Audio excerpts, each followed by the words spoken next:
So, I thought I'd talk about what do I do when I am off, when I either on Saturday, Sunday, or when I'm off on vacation days like this. The last day I worked was Friday, and normally I would be going to work tomorrow, but it so happens that my son is coming for a visit. So he's going to be here from Wednesday till next Monday. So I'm trying not to spend any money because I'll have to finance a hotel rooms, because I'm thinking we'll be moving around. We won't stay in one place. But anyway, so I'll have to pay for hotel rooms for, I think, 5 nights, and spending money and all of that. So I'm trying not to spend any money. So, so since I've been off, I've kind of hung out just at this one spot. And normally what I do is I will either, watch videos on YouTube, or, and while I'm doing it, I'll either play a game or I'll knit. I knit, and when I first moved in the van, I thought my idea was to knit these pillowcases like things, and then use it for storage too, and then store clothing, extra clothing, blankets, and stuff in there. Well, it didn't work. My design was too complicated, and anyway, I just ended up, you know, not doing it. So anyway, I was in, let's see, where was I? I think I was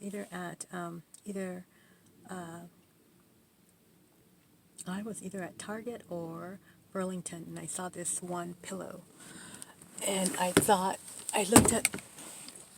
the pillow, and sorry, I bought the pillow, and I looked at the design of it, and how they put it together, because that was the hard part, how to put it together once I make it.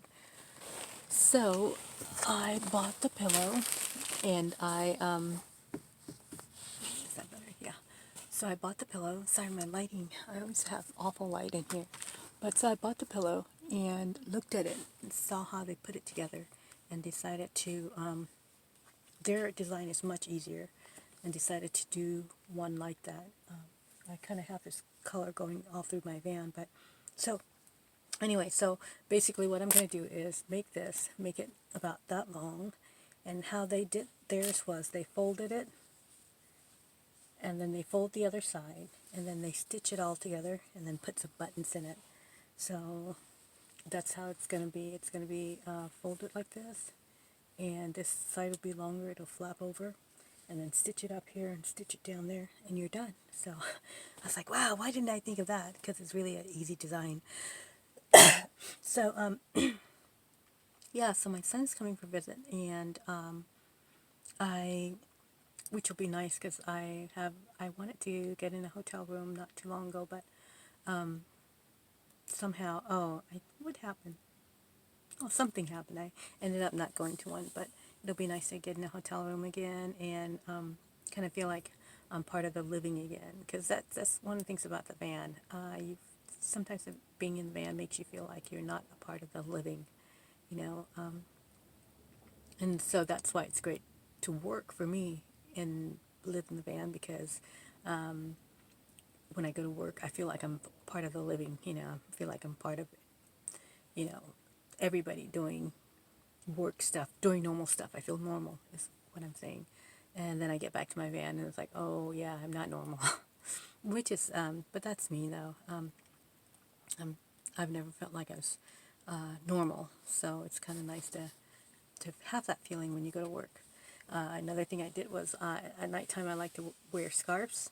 So I like to put a scarf around my throat, and because it supposedly, and this is could just be myth, but when you catch colds when your chest is exposed and your throat is exposed. I don't know why, but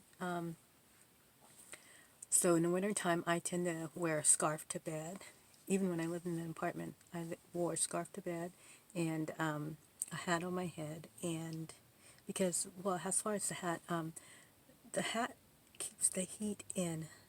It seems like a lot of heat escapes out of the top of your head, so wearing a hat keeps the heat in, and that's why people wear hats when they're skiing, because all their heat that they're generating from their body stays in if you cover the head. Yeah, so I make stuff like this. I crochet also, but in fact, I have a crochet hat somewhere around that I did. This is what the one I wear at night. And the funniest thing is, when I go to the gym, I'll wear this too, because normally my hair is braided or put up. It's not ready to be seen yet, so I'll put this on and go work out or whatever. So yeah, so that's what I do when I'm in the van, and I don't have to go to work, or it's a Saturday or Sunday and I'm off. Sometimes I'll draw and I'll paint, but I found out that I don't know what happened, but I think my transition from the minivan here, I think I threw away my sketchbooks and my drawing pads and stuff, and that really bugs me because I had some drawings in there and I'll never be able to get them back again. I did post them, but still, I don't have the originals anymore. So, and I looked all over and I still can't find it. So I don't know what I did with it. And like I said, it depresses me because those were important things to me, and now I can't get it back. So, so yeah, so that's another thought too. Is yeah, it's important to get rid of stuff you don't need, but sometimes you get rid of stuff that it has meaning to you. So if you're transitioning from a van, or you're transitioning from a house to a van, make sure that you go through everything and set aside the stuff that you want to keep. Because I thought I did that, but still, there are some things that I'm missing that I thought I set out and I don't have, and I don't know what I did with it. And yesterday I moved everything trying to find it, and I still can't find my sketchbooks. So I guess so my thing is, okay, you got to get over spilt milk. Move on. I got to move on. Don't have it anymore. Move on. So I'm going to have to get more art supplies and pencils and sketchbooks and stuff like that. But another thing I do is I read a lot. And the nice thing about being in the hotel is I'll be able to fire up my computer and use it. There's a guy on YouTube. I think his name is Pinoy or something like that. Anyway, so I noticed that he had this. I think his sister brought him back some stuff, and he had this piece of paper with a design on it, and it said some stuff, and he cut out part of it and used it for his logo, and I can tell he didn't redo it, computer. So I offered to do it for him for free, because I can go back and grab a shot of it and just pick it out in vector, and it'll be easy. But so yeah, that'll just give me something to do. My son has a friend that used to live in Idaho with us. It's pretty funny because, and I did this all while he was growing up, because I only had one kid. Either I was the one doing stuff with him, or I found friends for him, and he's kind of shy. So what I did was, the first person we chose, or who chose us, or how we stumbled upon, was a girl and her mom, her single mom, and her single mom lived with her boyfriend. And I didn't like the boyfriend too much. I thought, I don't know what was going on, but I just didn't like the boyfriend very much.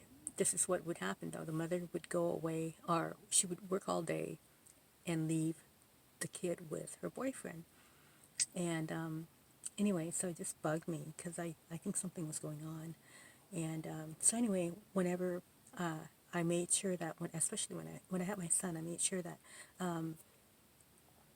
we took her along with us. She'd come along with us. I mean, people would ask me if she's my kid, and although she was, I think, part white, part Hispanic. Anyway, so this little kid would follow us everywhere. She would go with us everywhere. At that time, fortunately, my ex had kept the membership for the YMCA for my son. So that was something that we could do. That's what I find out with parenting is that you have to have some kind of entertainment, or even if it's a routine entertainment, it's something we could do. So either on the weeknights or on the weekends, we would go to the Y and they'd go swimming and then they'd get in the hot tub and so on. So anyway, so she did everything with us, and we went skiing, and her mom got her some ski stuff and she went skiing with us. And the only thing I have to say though, whenever you have a kid that is not your own with your kid, when something happens, you're torn between, you know, making sure your kid is okay, but making sure this other kid's okay too. And that was always like a dilemma because, you know, who comes first in my life? My kid comes first, but she's a kid too. So anyway, so yeah, she hung out with us a lot, and turned out her mom moved away, and it was kind of sad because her mom moved away, and I caught up with her mom years later. Her mom came by to see me and found out that her mom had had another baby who died crib death, and then she had another baby, and it seems like the kid was taken away by is it CPS or whatever the agency's called. Seems like the kid was taken away, and I don't know how that happened or what transpired, but it's just really sad. And later on, I was on Facebook one day and I saw this post from her daughter, and it said, "Missing you, mom, after a year." And I'm like, what? What do you mean, missing you, mom, after a year? Because, of course, that means mom is dead. And this young lady was, I think she was probably, I'd say she's probably 10 years, if not more, younger than I am. So how can she be dead, right? So I wrote to her daughter and I said, "What happened to your mom?" And she says, "Oh, mom died, but she died under suspicious circumstances. She had married this new guy, right? And she was just like, oh, this is my handsome, new husband, blah, blah, blah." She's, just like crazy about him. And I was like, okay, because I saw the guy, and I'm not joking. His nose looked like a pig snout. He had like a nose that looked like a snout, right? So I was like, oh my God, how can she be crazy about this guy? But she was crazy about him, and it seems like somehow the family suspected he had something to do with her death. And this was a young lady who didn't drink or smoke or anything. And I remember she would be really high and mighty about I was drinking at the time and smoking. Not all, I mean, I wasn't a drunk, but I would, I did not abstain from alcohol. So anyway, she would, you know, kind of frown at my drinking if I happened to drink around when she was there. So I heard that towards the end she was drinking, and I was like, that's odd because she was so against drinking. And she never drank when she was in my environment. But anyway, so she died, and that really hurt because I expected to go before she did, you know. And I told her not to move when she left. I told her not to leave. I didn't know whether, in the back of my mind, I knew something was going to happen. And I'm not saying that I'm clairvoyant or I can see in the future or whatever, but sometimes things happen. Like I was working with this guy once, and we were talking, and the next day, I had a talk with him. The night before, I think the day before, he was talking about his wife. So that night, I went home and went to bed, and I had a dream that she died. And I think in my dream, she died. I think they were camping and she died or something like that. But anyway, a couple of days later, I go to work and I'm talking to him, and he was absent. I was like, "Yeah, where were you?" And he says, "Well, we had my wife's funeral." And I was like, "What?" And he said, "Yeah, my wife died. She had an aneurysm and died on the spot." But It's so funny too because a couple of days before, after the dream, I said to him, oh, I had a dream about your wife. I know I haven't met her, but I had a dream about her. And he says, oh, what was the dream about? And I remember thinking, I can't tell him what I dream about because it's not good. And I said, oh, I don't remember, but yeah, she died. So that was kind of hard. But so when my friend's mother died, I just had feelings that her whole new life in California was not a good thing for her, and but this friend, I know I tend to have like crazy friends, because she and I decided to do a road trip together one day, and she was going to visit some friends in I think in Utah. So we get in the car, we're on the road trip, and we finally get there, and it's an older, they were white, so her friends were older, an older guy. I think might have been her grandmother, but an older guy and an older woman, like in their 60s, 70s. At this time, I think I was in my late 30s. So we get to their house, and I can tell, I'm like the first black person they'd come in close contact with. So, but, that's normal for me in Idaho, so I didn't think anything of it. But that night, for some reason, they had us sleeping in the living room, and old people tend not to sleep through the night, so all night long, she was passing backwards and forwards, backwards and forwards, backwards and forwards, and I kind of was sleeping, kind of sitting up, and I'm not sure why I chose to do that, but I was sleeping sitting up, and sometimes when I sleep, my eyes are open. I know I sleep with my eyes open, and I don't know I'm sleeping with my eyes open, but other people do, because someone had told me about that in the ballet. I was behind them, and they said to me when I finally woke up, they're like, "Are you angry at me?" So I said, "No, why?" And he says, "Well, because you've just been staring at me the whole while, and you haven't said anything." And I started laughing. I was like, "No, I sleep with my eyes open." But anyway, so the next day at this old lady's house, she says to me, she says, you know, were you awake all night? So I said, no, I slept well. And she's like, well, because your eyes were open all night. And I think, and then, people are weird, man. So I think she thought I was some kind of demonic person, because the next morning they both acted really afraid, and they read their Bibles, and they started spitting out scriptures and stuff like that. So the next day or that night, she told me that she had moved us to a different room, and which was fine with me, because in the living room, I was dead center. There was no privacy. Everybody coming backwards and forwards, would see us, and there was no privacy. So that kind of drove me nuts. But so she moved us to the back room. Anyway, so this girl decides to have this, high and mighty conversation with her aunt while I'm there, and she basically is putting me down for drinking and smoking, and at that time I wasn't a witness, so so I was free to do what I wanted to, right? Anyway, so she started having this really, strong religious conversation with her grandmother, and basically putting me down. And I have nothing against people who don't have kids without being married, but I said to her, finally, when I got tired of it, I said, well,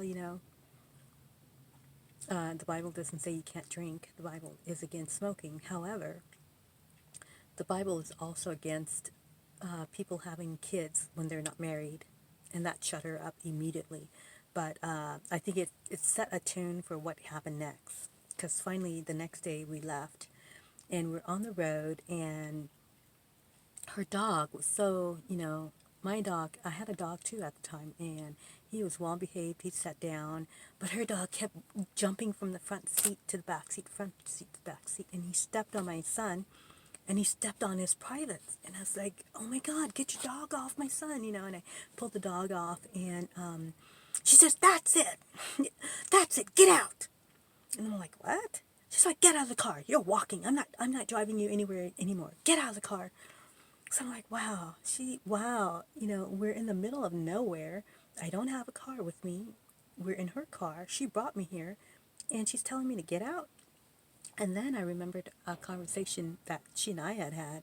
Apparently, she and her sister were headed to California, and she and her sister got into a fight. And she told her sister to get out, and she put her sister out on the freeway, and she threw all her stuff out and her computer and everything, just left her there and drove off. And the sister had to find her own way back.